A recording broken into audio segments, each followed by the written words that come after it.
जी हाँ दोस्तों, अब वक्त आ चुका है उस मुकाबले का जिसका इंतजार करोड़ों भारतीय क्रिकेट फैंस पिछले कई दिनों से कर रहे थे।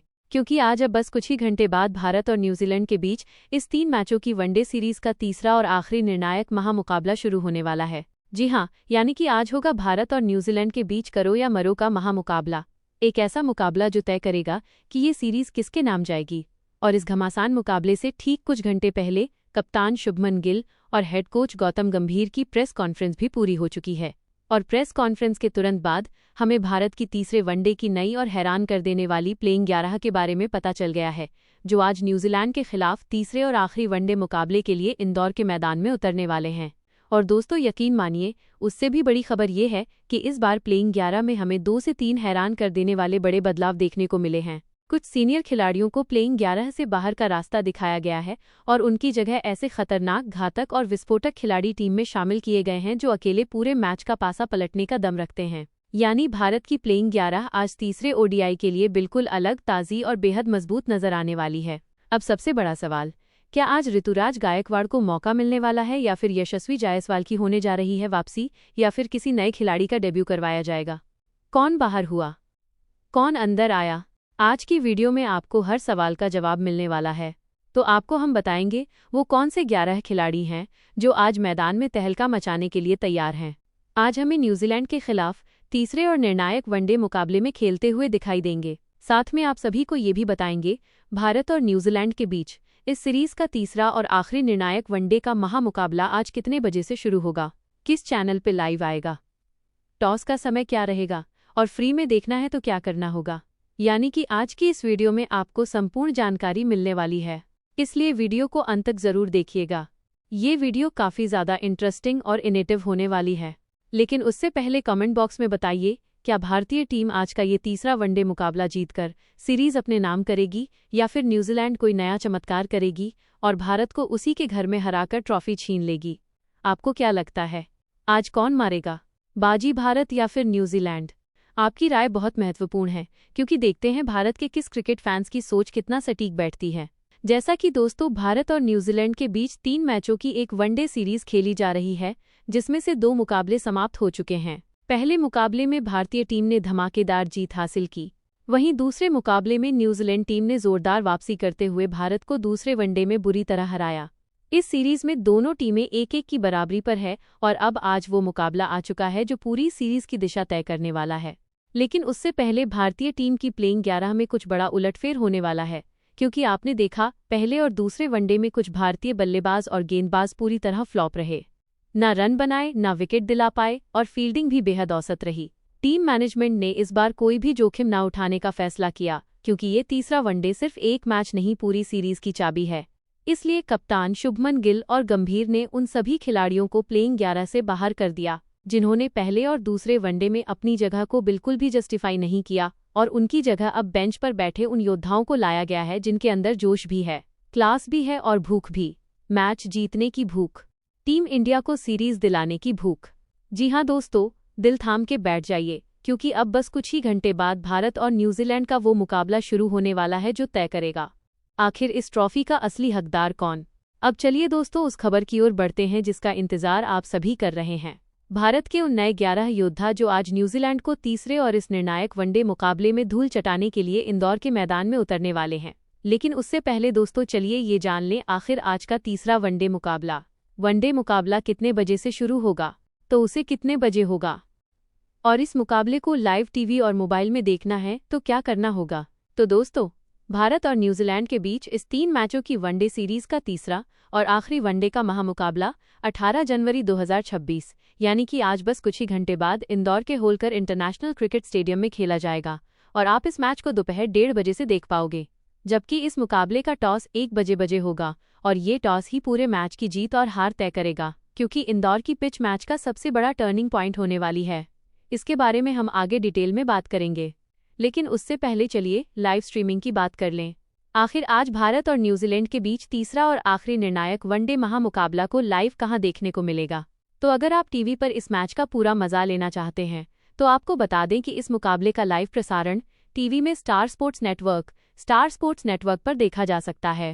स्पोर्ट्स नेटवर्क के अलग अलग चैनलों पर उपलब्ध रहेगा।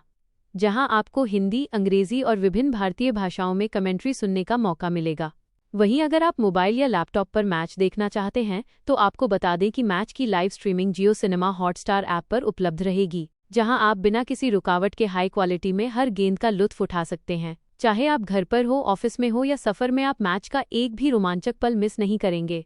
तो दोस्तों, पूरी तैयारी कर लीजिए, क्योंकि भारत और न्यूजीलैंड के बीच आज का ये तीसरा ब्लॉकबस्टर मुकाबला बेहद धांसू होने वाला है। और उससे भी बड़ी बात दोस्तों, कप्तान शुभमन गिल और कोच गौतम गंभीर पूरी तैयारी के साथ अपनी नई दमदार और देशभक्ति से भरी प्लेइंग 11 के साथ मैदान पर उतरने के लिए तैयार हैं, ताकि न्यूजीलैंड को फिर से घुटनों पर लाया जा सके।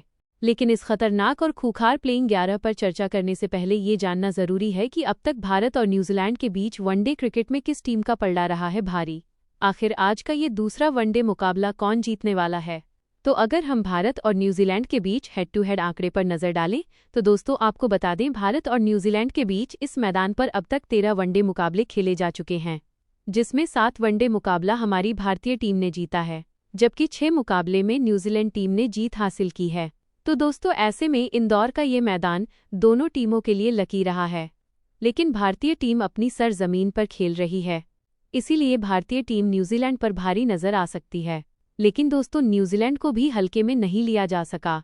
दूसरे वनडे में आपने देख ही लिया, न्यूजीलैंड ने साबित कर दिया कि हम कमबैक करना जानते हैं। तो अब सवाल यही है, आज का ये फाइनल वनडे महामुकाबला कौन जीतने वाला है, भारत या फिर न्यूजीलैंड? अपनी कीमती राय नीचे कमेंट में जरूर दें। अब दोस्तों, ये हो गई बात आज के मुकाबले के शेड्यूल, समय और लाइव स्ट्रीम से लेकर हेड टू हेड आंकड़े की। अब वीडियो का सबसे खास पॉइंट आपको बताने जा रहा हूं, जो कि है पिच रिपोर्ट। जी हाँ, इंदौर के मैदान की ये पिच रिपोर्ट तय करेगी आज कौन बनेगा इस सीरीज का चैंपियन। पूरा खेल टॉस के ऊपर निर्भर होगा। चलिए पहले पिच रिपोर्ट बताते हैं दोस्तों। भारत और न्यूजीलैंड के बीच तीसरा और निर्णायक वनडे मुकाबला इंदौर के होलकर स्टेडियम में खेला जाएगा।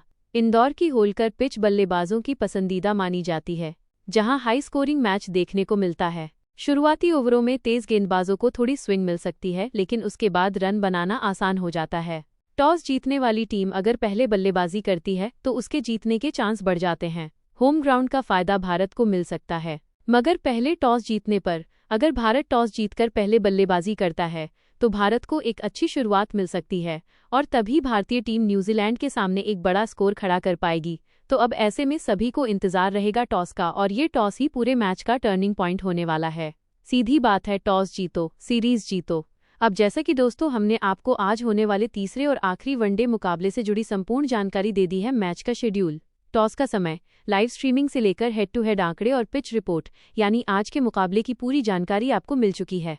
अब वीडियो में आगे बढ़ते हैं और बात करते हैं उन 11 बब्बर शेरों की जो न्यूजीलैंड को तीसरे वनडे में हराने के लिए तैयार है। जी हाँ, अब आपका समय बिल्कुल भी बर्बाद न करते हुए भारत के उन 11 धुरंधर खिलाड़ियों के बारे में बात करते हैं। तो वीडियो को अंत तक जरूर देखिएगा, क्योंकि अब हम आपको बताने जा रहे हैं भारत की तीसरे और आखिरी वनडे मुकाबले के लिए नई टीम, वो नए 11 जांबाज जो आज न्यूजीलैंड को हराने के लिए तैयार हैं। लेकिन उससे पहले बस इतना कमेंट करके बताइए, आज होने तीसरे वनडे मुकाबले में भारतीय टीम का कौन सा खिलाड़ी शतक मारने वाला है? क्या आपको भी लगता है विराट और रोहित, इन दोनों में से कोई सेंचुरी मारेगा या फिर कोई नया खिलाड़ी यह कारनामा करने वाला है? अपनी राय नीचे कमेंट बॉक्स में जरूर दें। देखते हैं कि क्रिकेट फैंस की सोच बिल्कुल सटीक बैठी है। अब चलिए दोस्तों, ज्यादा समय ना लेते हुए वीडियो में आगे बढ़ते हैं और बात करते हैं आज होने वाले तीसरे वनडे मुकाबले के लिए कप्तान शुभमन गिल और हेड कोच गौतम गंभीर द्वारा घोषित की गई नई प्लेइंग 11, वो 11 जांबाज जो आज न्यूजीलैंड को तीसरे वनडे मुकाबले में धूल चटाने के लिए इंदौर के मैदान में उतरने वाले हैं। तो दोस्तों, सबसे पहले ओपनर बल्लेबाज की बात करें तो यहाँ पर कप्तान शुभमन गिल ने एक बार फिर विस्फोटक ओपनर बल्लेबाज रोहित शर्मा पर भरोसा जताया है। भले ही पहले और दूसरे दोनों ही वनडे मुकाबलों में रोहित शर्मा का बल्ला पूरी तरह खामोश रहा हो। पहले वनडे में रोहित शर्मा बड़ी पारी खेलने में नाकाम रहे थे और दूसरे वनडे में भी वो अपनी लय हासिल नहीं कर पाए, जिससे पावर प्ले में भारतीय टीम को वो तेज शुरुआत नहीं मिल सकी जिसकी उनसे उम्मीद की जाती है। इसके बावजूद टीम मैनेजमेंट ने ये साफ कर दिया है कि बड़े और निर्णायक मुकाबलों में अनुभव सबसे अहम हथियार होता है, और इसी वजह से कप्तान शुभमन गिल ने तीसरे वनडे में एक बार फिर रोहित शर्मा को मौका दिया है। रोहित शर्मा ऐसे बल्लेबाज हैं जो एक बार अगर सेट हो जाते हैं तो सामने वाली टीम के गेंदबाजी आक्रमण को पूरी तरह बिखेर सकते हैं, और यही कारण है कि उन्हें बाहर करने के बजाय उन पर भरोसा बनाए रखा गया है। अब तीसरे और आखिरी वनडे मुकाबले में रोहित शर्मा से यही उम्मीद रहेगी कि वो पहले दोनों मैचों की नाकामी को पीछे छोड़ते हुए एक आक्रामक और तूफानी पारी खेलें। पावर प्ले में बड़े शॉट्स लगाकर टीम इंडिया को मजबूत शुरुआत दिलाएं और ये साबित कर दें कि बड़े खिलाड़ी बड़े मौके पर ही चमकते हैं। अब दोस्तों दूसरे ओपनर बल्लेबाज की बात करें तो यहाँ पर किसी भी तरह का कोई बदलाव नहीं किया गया है और कप्तान शुभमन गिल एक बार फिर तीसरे वनडे मुकाबले में यशस्वी जायसवाल के साथ ओपनिंग करते हुए नजर आने वाले हैं। दूसरे वनडे मुकाबले में शुभमन गिल ने कप्तानी पारी खेलते हुए 53 गेंदों पर 56 रन बनाए थे, जिसमें उनके बल्ले से 9 चौके और 1 देखने को मिला और उनका स्ट्राइक रेट 100 से ऊपर रहा, जो ये दिखाता है कि उन्होंने शुरुआत से ही जिम्मेदारी के साथ आक्रामक रुख अपनाया। भले ही वो अपनी इस पारी को बड़ी पारी में तब्दील नहीं कर पाए और कायल जेमिसन की गेंद पर आउट हो गए, लेकिन उन्होंने ये साफ कर दिया कि टीम को एक मजबूत और तेज शुरुआत देने की जिम्मेदारी वो पूरी तरह निभा सकते हैं। तीसरे वनडे मुकाबले में शुभमन गिल से उम्मीदें और भी ज्यादा होंगी, क्योंकि कप्तान होने के नाते उन पर पारी को संभालने और अंत तक ले जाने दोनों की जिम्मेदारी होगी।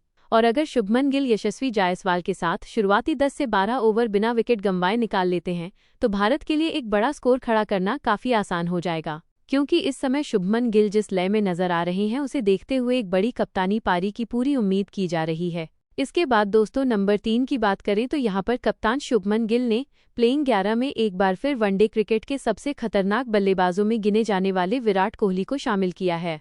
और जैसा कि आपने पहले वनडे में देखा, विराट कोहली ने न्यूजीलैंड के गेंदबाजों की जमकर धुलाई की और 93 रनों की धुआंधार बल्लेबाजी की।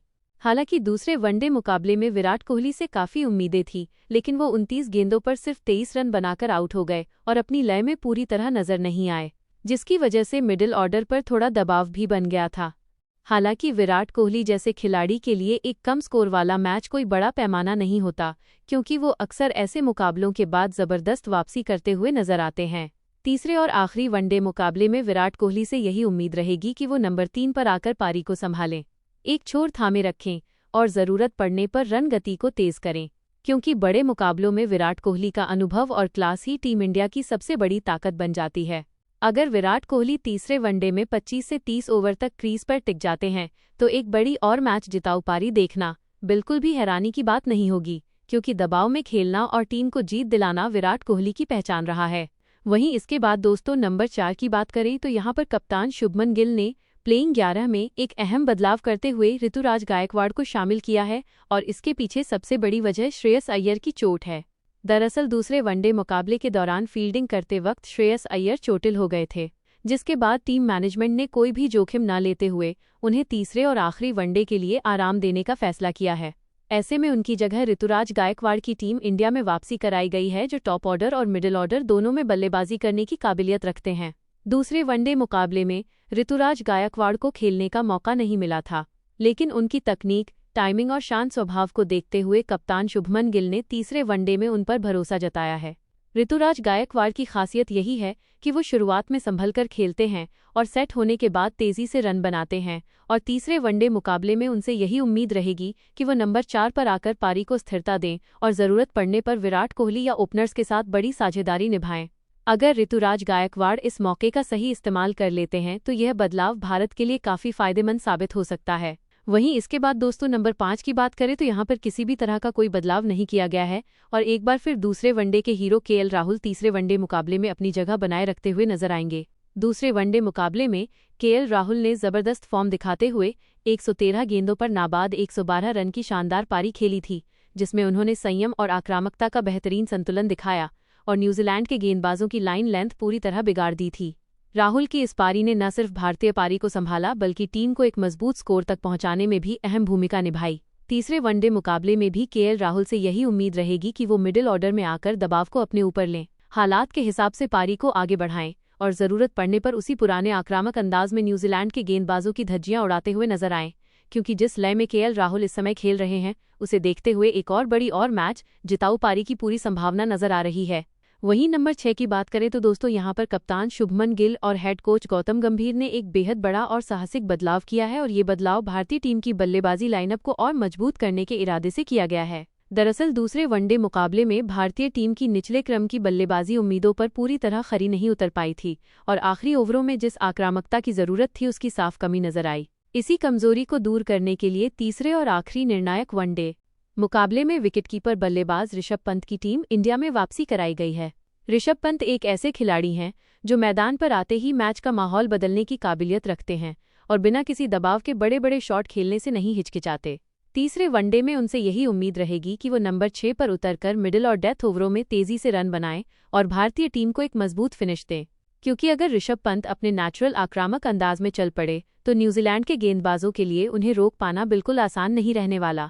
अब बताइए, क्या ऋषभ पंत की टीम में वापसी भारतीय टीम को तीसरे वनडे में जीत की ओर ले जाने में सफल होगी? इसके बाद दोस्तों नंबर 7 की बात करें तो यहाँ पर कप्तान शुभमन गिल ने एक बार फिर अपने भरोसेमंद ऑलराउंडर खिलाड़ी रविंद्र जडेजा पर भरोसा जताया है। दूसरे वनडे मुकाबले में रविंद्र जडेजा ने मुश्किल हालात में बल्लेबाजी करते हुए 32 गेंदों पर 27 रन बनाए थे, जिसमें उन्होंने समझदारी के साथ स्ट्राइक रोटेट की और आखिरी ओवरों में टीम के स्कोर को मजबूत किया। वहीं गेंदबाजी में भी उन्होंने अपने कोटे के ओवर पूरे करते हुए बीच के ओवरों में दबाव बनाए रखा। भले ही जडेजा दूसरे वनडे में कोई बड़ा विकेट नहीं निकाल पाए, लेकिन उनका ऑल अराउंड योगदान टीम के संतुलन के लिए काफी अहम साबित हुआ। तीसरे और आखिरी वनडे मुकाबले में रविंद्र जडेजा से यही उम्मीद रहेगी कि वो न सिर्फ बल्लेबाजी में एक बार फिर फिनिशर की भूमिका निभाएं, बल्कि गेंदबाजी और फील्डिंग में भी अपनी तेजी और चुस्ती से टीम इंडिया को बढ़त दिलाएं, क्योंकि जडेजा जैसे खिलाड़ी बड़े मैचों में अक्सर छोटे छोटे योगदान के जरिए ही जीत की कहानी लिखते हैं। आपको क्या लगता है, क्या रविंद्र जडेजा तीसरे वनडे मुकाबले में अपनी बल्लेबाजी और गेंदबाजी से भारत को जीत दिला पाएंगे या नहीं? इसके बाद दोस्तों नंबर 8 की बात करें तो यहाँ पर हमें बल्लेबाजी करते हुए हर्षित राणा नजर आने वाले हैं, जिनका दूसरा वनडे मुकाबला कुछ खास नहीं रहा था। दूसरे वनडे में हर्षित राणा गेंदबाजी में तो सिर्फ एक विकेट ही निकाल पाए थे और बल्लेबाजी में भी वो ज्यादा रन नहीं बना सके, जिसकी वजह से उनका ओवरऑल असर सीमित नजर आया। हालांकि अगर पहले वनडे मुकाबले की बात करें तो हर्षित राणा ने वहां शानदार प्रदर्शन किया था, जहां उन्होंने गेंदबाजी में 2 अहम विकेट झटके थे और बल्लेबाजी में भी नीचे आकर उपयोगी रन जोड़े थे, जिससे ये साफ होता है कि उनमें मैच का रुख बदलने की काबिलियत मौजूद है। तीसरे और आखिरी वनडे मुकाबले में हर्षित राणा से यही उम्मीद रहेगी कि वो दूसरे मैच की नाकामी को पीछे छोड़ते हुए पहले वनडे जैसी ऊर्जा और आक्रामकता के साथ मैदान पर उतरे, गेंदबाजी में शुरुआती ब्रेक थ्रू दिलाएं और अगर बल्लेबाजी का मौका मिले तो टीम के लिए कुछ जरूरी रन भी जोड़ें, क्योंकि हर्षित राणा जैसे खिलाड़ी अक्सर एक्स फैक्टर साबित हो जाते हैं। वैसे दोस्तों, आपके हिसाब से क्या हर्षित राणा एक परमानेंट ऑलराउंडर खिलाड़ी बन सकते हैं? वहीं नंबर 9 की बात करें तो यहाँ पर कप्तान शुभमन गिल और हेड कोच गौतम गंभीर ने तीसरे और आखिरी निर्णायक वनडे मुकाबले के लिए एक और बड़ा और सख्त फैसला लिया है, जहां प्रसिद्ध कृष्णा को प्लेइंग 11 से बाहर कर दिया गया है और उनकी जगह अर्शदीप सिंह की टीम इंडिया में वापसी कराई गई है। दरअसल पिछले दोनों वनडे मुकाबलों में प्रसिद्ध कृष्णा गेंदबाजी में पूरी तरह फ्लॉप नजर आए थे। ना तो वो नई गेंद से कोई असर छोड़ पाए और ना ही डेथ ओवरों में रन रोकने में सफल हो सके, जिसकी वजह से भारतीय टीम को लगातार दबाव झेलना पड़ा। ऐसे में निर्णायक मुकाबले को किसी भी हालात में जीतने के इरादे से कोच गौतम गंभीर ने ये कड़ा फैसला लिया है और एक भरोसेमंद लेफ्ट आर्म विकल्प के तौर पर अर्शदीप सिंह को वापस टीम में शामिल किया गया है। अर्शदीप सिंह की सबसे बड़ी ताकत उनकी स्विंग गेंदबाजी और डेथ ओवरों में यॉर्कर डालने की क्षमता है और तीसरे वनडे मुकाबले में उनसे यही उम्मीद रहेगी कि वो नई गेंद से शुरुआती विकेट निकालें और आखिरी ओवरों में न्यूजीलैंड के बल्लेबाजों पर दबाव बनाए रखें, क्योंकि ऐसे बड़े और निर्णायक मुकाबलों में अर्शदीप सिंह जैसे गेंदबाज ही टीम इंडिया के लिए फर्क पैदा कर सकते हैं। वहीं इसके बाद नंबर 10 की बात करें तो दोस्तों यहाँ पर एक और तेज गेंदबाज मोहम्मद सिराज आपको प्लेइंग 11 में नजर आने वाले हैं, जबकि नंबर 11 पर चाइनामैन गेंदबाज कुलदीप यादव ही अपनी गुगली से कीवियों के परखच्चे उड़ाने वाले हैं।